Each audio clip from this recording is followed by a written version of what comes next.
Assalamualaikum warahmatullahi wabarakatuh. Bismillahirrohmanirrohim. Segala puji bagi Allah Tuhan semesta alam, sholawat dan salam semoga tercurah atas baginda alam Nabi besar Muhammad SAW, juga kepada keluarganya, sahabatnya, tabi'in, itba tabi'in hingga kepada kita semua selaku umatnya. Amin ya Rob. Apa kabarnya ahwanal muslimin? Semoga Allah Ta'ala senantiasa merahmati kita semua dan semoga selalu dalam keadaan baik, berkah dan tetap istiqomah dalam agama. Amin ya Rob. Kali ini kita akan berbagi sedikit kisah tabi'in yang tergila-gila seorang gadis, yaitu Abdullah bin Mubarak. Abu Abdurrahman Abdullah bin Al-Mubarak, Al-Hanzali, Al-Marwazi lahir pada tahun 118 Hijriah 736 Masehi. Ayahnya seorang Turki dan ibunya seorang Persia, dia adalah seorang ahli hadis yang terkemuka dan seorang zahid termasyhur. Abdullah bin Mubarak telah belajar di bawah bimbingan beberapa orang guru, baik yang berada di Merv maupun di tempat-tempat lainnya, dan ia sangat ahli di dalam berbagai cabang ilmu pengetahuan, antara lain di dalam gramatika dan kesusastraan. Dia adalah seorang saudagar kaya yang banyak memberi bantuan kepada orang-orang miskin. Dia meninggal dunia di kota Hit yang terletak di tepi sungai Efrat pada tahun 181 Hijriah 797 Masehi. Banyak karya-karyanya mengenai hadis, salah satu di antaranya dengan tema, zuhud masih dapat kita jumpai hingga waktu sekarang ini.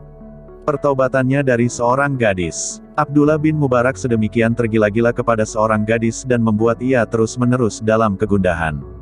Suatu malam di musim dingin ia berdiri di bawah jendela kamar kekasihnya sampai pagi hari hanya karena ingin melihat kekasihnya itu, walau untuk sekilas saja. Salju turun sepanjang malam itu. Ketika azan subuh terdengar, ia masih mengira bahwa itu adalah azan untuk salat Isya. Sewaktu fajar menyingsing, barulah ia sadar betapa ia sedemikian terlena dalam merindukan kekasihnya itu.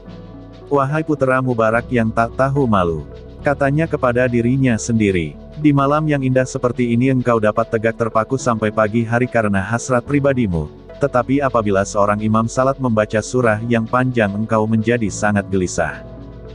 Sejak saat itu, hatinya sangat gundah. Kemudian ia bertaubat dan menyibukkan diri dengan beribadah kepada Allah. Sedemikian sempurna kebaktiannya kepada Allah, sehingga pada suatu hari ketika ibunya memasuki taman, ia lihat anaknya tertidur di bawah rumpun mawar sementara seekor ular dengan bunga narkisus di mulutnya mengusir lalat yang hendak mengusiknya.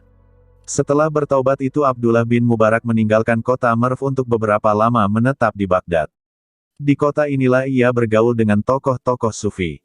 Dari Baghdad ia pergi ke Makkah kemudian ke Merv. Penduduk Merv menyambut kedatangannya dengan hangat. Mereka kemudian mengorganisir kelas-kelas dan kelompok-kelompok studi. Pada masa itu sebagian penduduk beraliran sunnah sedang sebagiannya lagi beraliran fikih. Itulah sebabnya mengapa Abdullah disebut sebagai tokoh yang dapat diterima oleh kedua aliran itu. Dia mempunyai hubungan baik dengan kedua aliran tersebut dan masing-masing aliran itu mengakuinya sebagai anggota sendiri. Di kota Merv, Abdullah mendirikan dua buah sekolah tinggi, yang satu untuk golongan sunnah dan satu lagi untuk golongan fikih. Kemudian ia berangkat ke Hijaz dan untuk kedua kalinya menetap di Makkah. Di kota ini ia mengisi tahun-tahun kehidupannya secara berselang-selang.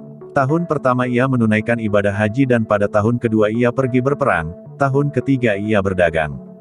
Keuntungan dari perdagangannya itu dibagikannya kepada para pengikutnya.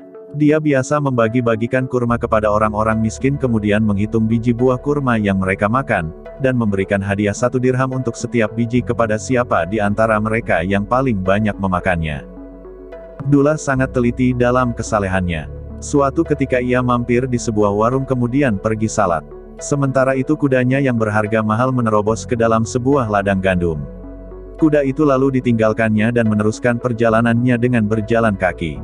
Mengenai hal ini Abdullah berkata, "Kudaku itu telah mengganyang gandum-gandum yang ada pemiliknya."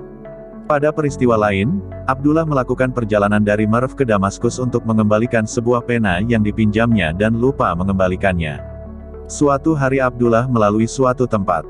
Orang-orang mengatakan kepada seorang buta yang ada di situ bahwa Abdullah sedang melewati tempat itu. Mintalah kepadanya segala sesuatu yang engkau butuhkan.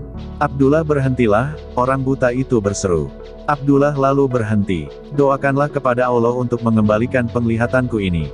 Ujarnya memohon kepada Abdullah. Abdullah menundukkan kepala lalu berdoa.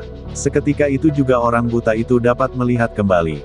Demikianlah kisah singkat ini, semoga bermanfaat dan ada hikmahnya. Terima kasih sudah menonton, jangan lupa like, komen dan subscribe. Sampai jumpa lagi di kisah berikutnya. Wassalamualaikum warahmatullahi wabarakatuh.